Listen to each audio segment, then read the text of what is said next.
चलिए, good morning. कैसे हैं आप सभी मेरे प्यारे बच्चों? आप सभी को 80वीं 15 अगस्त की हार्दिक शुभकामनाएं।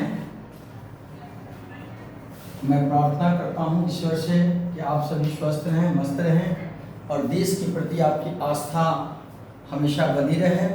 उन वीर शहीदों को याद करते हुए एक पंक्ति मुझे याद आ रही है। शहीदों के मजार पे हर बरस लगेंगे मेले, शहीदों के मजार पे हर बरस लगेंगे मेले, वतन पे मर मिटने वालों का यही कायम निशा होगा। जो भरा नहीं भावों से, जिसमें बहती रसधार नहीं, वह हृदय नहीं, वह पत्थर है जिसके अंदर स्वदेश का प्यार नहीं। इन्हीं शुभकामनाओं के साथ मैं एक्सरसाइज 1.2 चैप्टर शुरू करने जा रहा हूं। इसमें क्वेश्चन दिया हुआ है 1.2 का चौथा सवाल। क्वेश्चन क्या है मेरे प्यारे बच्चों, जरा इस पे ध्यान देना है। क्या है कि HCF ये संख्या दिया हुआ है, ये पहली संख्या है कि दूसरी संख्या है समझने के लिए, और इसका HCF आपको 9 दिया हुआ है। LCM ज्ञात करना है किसका? इसी दोनों का, 306 और 657 का। हमको क्या निकालना है? HCF निकालना है। मेरे प्यारे बच्चों, जैसा कि हम जानते हैं, आपने पढ़ा है HCF हम जानते हैं, लिखेंगे हम जानते हैं दे करके, हॉल दे करके लिखना है या आंसर दे के लिखना है। हम जानते हैं क्या? HCF और LCM का गुणनफल बराबर दी गई संख्या का गुणनफल, दी गई संख्या का गुणनफल। यानी इसका आशय यह है कि HCF गुना LCM बराबर संख्याओं का गुणनफल। क्या होगा? संख्याओं का गुणनफल। ये हम जानते हैं, ये पिछली कक्षा में, पिछले कक्षा में भी पढ़े हुए हैं। तो इसको लिख सकते हो HCF गुना LCM बराबर दी गई संख्याओं का, इसका आशय ये हुआ, दी गई संख्याओं का गुणनफल। तुम चाहो मेरे प्यारे बच्चों तो ये स्टेप नहीं लिख सकते हो, सीधा लिख सकते हैं। हम जानते हैं HCF गुना LCM बराबर दी गई संख्याओं का गुणनफल। HCF ये है, यानी किसका? HCF लिखोगे। HCF कितना दिया है? 9 दिया है। किसका दिया है? 306 और 657 का। HCF आपको ये 9 दिया है, तो HCF 9 लिखे। किसका HCF है? 306 और 657 का। गुना LCM निकालना है। किसका LCM निकालना है? 306 और 657 का निकालना है। इसी का LCM निकालना है। और संख्या कौन हो गया? यही संख्या है 306 और 657, अलग अलग है, कॉमन है ना। इसका गुणनफल यानी 306 गुना 657। समझ में आया कि नहीं आया? क्या लिखेंगे? LCM निकालना है। किसका निकालना है? 306 और 657। ये लिख दिए हैं, समझ में आना चाहिए। बराबर 306 गुना 657 बटा HCF कितना है? 9 है। किसका है? 306 का है और 657 लिखा गया, सॉरी 657, 657 का है। ये आपका क्या है? इसका HCF 9 दिया है, तो ये संख्या इंडिकेट कर दी है। अब कटाव, इससे कोई बहस नहीं है। ये कोष्टक में LCM इसका निकालना, इससे कोई बहस नहीं है। हमें सिर्फ क्या करना है? सिर्फ इस 9 से बात है, कॉमा में है, इससे का कोई लेना देना है। कटाओ 9 3 का 27, 9 3 का 27, 3 और 9 चौका 36, यानी 34 गुना 657। 34 में 657 से गुना करो। 657 में 34 से 4 7 28 के 8 हाथ से 2, 4 5 20 2 22 हाथ से 2, 4 6 24 2 26, 3 7 21 के 1 हाथ से 2, 3 5 15 2 17 हाथ से 1, 3 छक 18 19, 8 3 7 चौक 13 9 2 11 12 1 1 2, यानी आपका कितना आया 22 338। ये क्या आया एलसीएम आया, किसका आया 306 और 657 का। यहां लिख देंगे एलसीएम 306 और 657। इसका एलसीएम कितना है 22 338। कितना है मेरे प्यारे बच्चों 22 338 आया। यहां तक समझ गए, नोट कर लिया जाए। समझे, एचसीएफ आपको दिया हुआ है 9, एलसीएम आपको दिया याद करना है। आप जानते हैं, हम जानते हैं एचसीएफ गुना एलसीएम नहीं भी लिख सकते हैं। एचसीएफ गुना एलसीएम बराबर दी गई संख्याओं का गुणनफल। समझ में आया कि नहीं आया? एचसीएफ कितना का 9 दिया हुआ है, किसका 306 और 657 का ये दिया हुआ है, ये हमने लिख दिया है। ये नहीं भी लिख सकते हैं, एलसीएम याद करना है 306 और 657 बराबर ये दो दी गई संख्याओं का गुणनफल यानी 306 गुना 657। तुम चाहो तो एचसीएफ दिया हुआ इसको नहीं भी लिख सकते हो, समझ में आया ना? तुम नहीं भी लिख सकते हो, खैर सिर्फ एलसीएम के लिए लिख सकते हो। अगर दिक्कत आती है ये स्टेप नहीं भी लिख सकते हो। ये जो 306 657 लिखे हैं समझने के लिए, इसको नहीं भी लिख सकते, इसको मिटा दो, दिक्कत लग रहा है। 9 दिया है एलसीएम किसका, इसका एलसीएम निकालना है, ये भी हटा दो ताकि तुम लोगों को कटाने में दिक्कत नहीं हो। अब तो समझ जाओगे।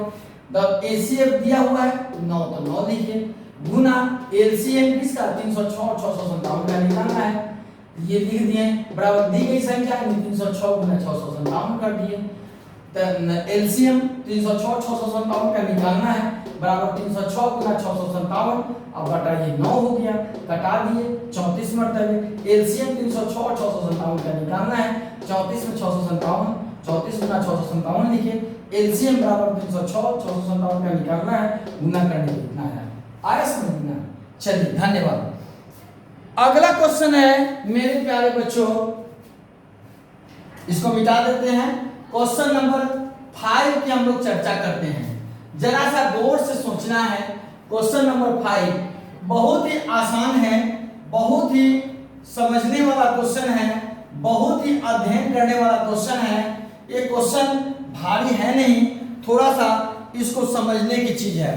क्वेश्चन है, क्वेश्चन दिया हुआ है जांच कीजिए कि क्या, क्वेश्चन नंबर 5 है जांच कीजिए कि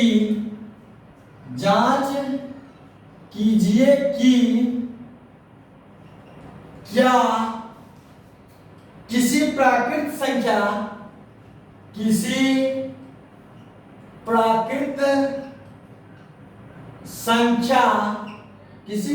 संख्या n के लिए संख्या 6 पर पावर n अंक 0 यानी 0 पर समाप्त हो सकता है। तो एक चीज ध्यान में रखना है। देखो, इससे पहले हम लोगों को कुछ जानना है। कोई भी संख्या 0 पर तभी समाप्त हो सकता है जब वह 2 और 5 के धनात्मक पावर के गुणनफल के रूप में हो, यानी 2 गुना 5 के पावर में हो। दोनों के, 2 सिर्फ होगा तो नहीं, 2 और 5 दोनों के गुणनफल के रूप में होना चाहिए, लेकिन पावर धनात्मक होना चाहिए दोनों का। 2 का भी पावर धनात्मक, 5 का भी पावर धनात्मक, यानी 2 और 5 के गुणनफल के रूप में होना चाहिए। लेकिन अगर पावर आए तो धनात्मक हो। जैसे मान लो कुछ भी लो, 2 पर पावर हम 3 लेते हैं और 5 पावर 2 लेते हैं, तो 2 का पावर 3 करते हैं 8, अब 25 गुना करोगे 8 × 40, 8 × 16 = 20, यानी इकाई का अंश 0 आया कि नहीं आया? यानी 0 पे कब आया? जब यह 2 और 5 के धनात्मक पावर के रूप में, यानी धनात्मक का मतलब होता है इस दोनों पे प्लस पावर होना चाहिए। 2 पावर 3 धनात्मक है, 5 पावर 2 धनात्मक है, अगर माइनस लग जाए तो नहीं होगा। समझ में आया? कि अब क्या है इसके लिए आधारभूत, कोई भी संख्या, क्या बोलेंगे, कोई भी संख्या शून्य पे तभी समाप्त हो सकता है या जिसका इकाई का अंक शून्य तभी हो सकता है मेरे प्यारे बच्चों, जब वह 2 और 5 के, क्या बोलेंगे, 2 और 5 के धनात्मक घात के गुणनखंड हो गुणनखंडन हो, धनात्मक घात के गुणनखंडन हो। क्या हो, कोई भी संख्या, क्या बोलेंगे, कोई भी संख्या धनात्मक, कोई भी संख्या शून्य पर तभी समाप्त हो सकता है जब वह 2 और 5 के धनात्मक घात इसके गुणनखंड हो, 2 और 5 के धनात्मक घात इसके गुणनखंड हो। जैसे 2 पर पावर 2 लेते हैं, 5 पर पावर 3 लेते हैं, 2 दूना 4 गुना 50 25 25 सवा से 4 बचे 20, 4 दूना 8 10 2 4 एकम 4 2 6, यानी ये आपका जीरो कब आया, जब 2 और 5 के गुणनफल के रूप में है, लेकिन दोनों का पावर 3 है। लेकिन शर्त यही है कि 2 और 5 दोनों का गुणनखंड होना चाहिए, दोनों के पावर का गुणनखंड होना चाहिए, दोनों के पावर का क्या होना चाहिए, गुणनखंड होना चाहिए। समझ में आया? अब गुणनखंड का गुणनफल होना चाहिए 2 और 5 के पावर का, सीधा समझ लो, 2 और 5 के धनात्मक पावर का गुणनफल होना चाहिए, 2 और 5 के धनात्मक पावर का गुणनफल होना चाहिए। समझ में आ गया? अब देखो यहां देता है क्वेश्चन 6 पर पावर n 0 पर समाप्त होगा। मैंने क्या माना कि a बराबर 6 पर पावर n, इसको मैंने मान लिया। समझ में आ रहा है मेरे प्यारे बच्चों? a बराबर 6 का खंड करो, 2 तिया 6 3 एकम 3, यानी 1 नहीं लिखते हैं, 1 ना तो भाज्य संख्या है ना अभाज्य संख्या है। इसको विभाजन प्रमेय में हम लोग लाए 2 गुना 3 लिख सकते हैं 6 के लिए, और इस पर पावर n दे देंगे। जब पावर कोष्टक लगा हो इसका मतलब है पावर दोनों पर है, a बराबर 2 पर पावर n गुना 3 पर पावर n आ गया। समझ में आया कि नहीं आया? अब यहाँ क्या है, 2 और 3 क्या है, जहां क्या है, जहां 2 3 अभाज्य हैं। क्या है, 2 और 3 क्या है, अभाज्य संख्या है, 2 और 3 क्या है, अभाज्य संख्या है। लेकिन इसमें अब बताओ मेरे प्यारे बच्चों, क्या यह शून्य पे समाप्त होगा? नहीं होगा। क्यों नहीं होगा?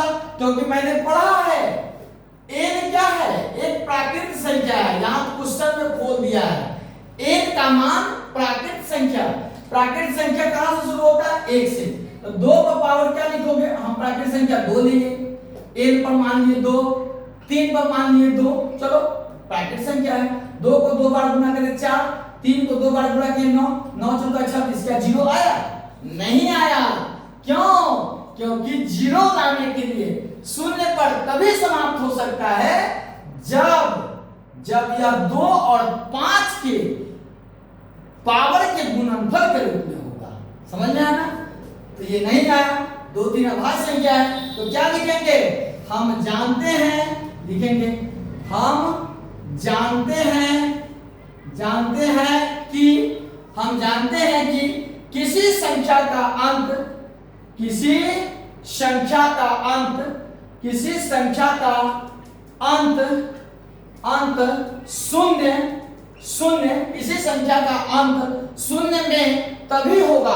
शून्य में तभी होगा जब 2 और 5 दोनों, कोष्टक में लिख दो दोनों, ऐसा नहीं कि सिर्फ 2 ही का हो, ऐसा नहीं कि सिर्फ 5 का हो, 2 और 5 के धनात्मक पावर के गुणनफल के रूप में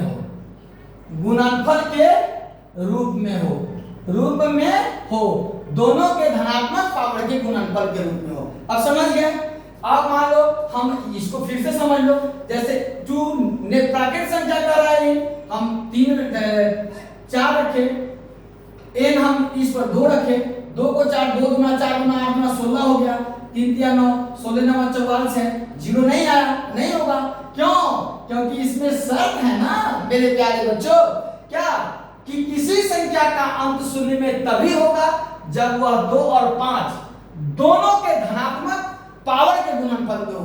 यानी 2 के और 5 के धनात्मक का मतलब होता है दोनों को प्लस पावर, यानी धनात्मक का मतलब यह प्राकृतिक संख्या है। प्राकृतिक संख्या कहां से शुरू होता है? 1 से शुरू होता है, यानी प्राकृतिक संख्या के रूप में होगा, प्राकृतिक संख्या धनात्मक होगा। तो यहाँ इस पर कितना पावर होगा? 3 रखे, इस पर 2 रखे, 8 गुना 25 हो गया, 8 5 40, 8 गुना 16 4 20 हो गया, यानी शून्य पे हो गया। तो ये तो क्लियर हो गया कि नहीं हुआ? समझ में आया कि नहीं? अतः क्या लिखेंगे? अतः क्या लिखेंगे? अतः 2 और 3 के अतिरिक्त 2 और